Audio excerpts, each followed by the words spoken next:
بسم اللہ الرحمن الرحیم۔ شادی کے 1 سال بعد میری بہن پاس بیٹھی تھی، کہتی اب تم بھی شادی کر لو، سنجیدہ ہو جاؤ، عمر بڑھ جائے تو رشتے نہیں ملتے، اور اپنی بیوی کا خیال رکھنا۔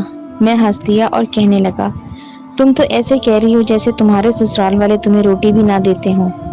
ایک دم سے زد پڑ گئی اور رونے لگ گئی۔ میں ڈر گیا کیوں رونے لگ گئی، پوچھا تو کہنے لگی وہ مجھے روٹی نہیں دیتے۔ میں نے کہا کیا مطلب؟ کہتی بھائی جب شوہر سسرال کچھ دن کے لیے چھوڑ جائے، مجھ پر زندگی تنگ ہو جاتی ہے۔ سارے کام کرتی ہوں، سب کے کپڑے استری کر کے دیتی ہوں، ایک وقت کا صرف کھانا 5 کلو کا سالن بنانا ہوتا ہے، پھر 3 درجن تک روٹیاں۔ جٹھانی نے کبھی ہاتھ نہیں بٹایا، یہ بھی نہیں سوچا مہمان ہوں، جو ٹکڑے بچتے ہیں ان کو پانی میں ڈبو کر کھاتی ہوں، کیونکہ سالن یا تو ختم ہو جاتا ہے یا جٹھانی فریج میں رکھ کر اسے تالا لگا دیتی ہے۔ میری بچی میری کوکھ میں تھی تب بھی کام کروایا، ڈیلیوری کے بعد بھی شوہر جب مل کر چلے گئے تو بھی کام پر لگا دیا۔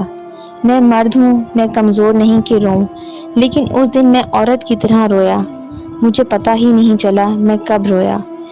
کہنے لگی بھائی میں آپ لوگوں کو دکھ نہیں دینا چاہتی، نہ شوہر کو ایسے اس کے گھر والوں سے بدظن کرنا چاہتی ہوں، تمہاری روٹی نہ دینے والی بات نے مجھے رلا دیا۔ بے بسی تھی جس نے بتایا آج مرد ہو کر بھی میں اپنی بہن کے لیے کچھ نہیں کر سکتا۔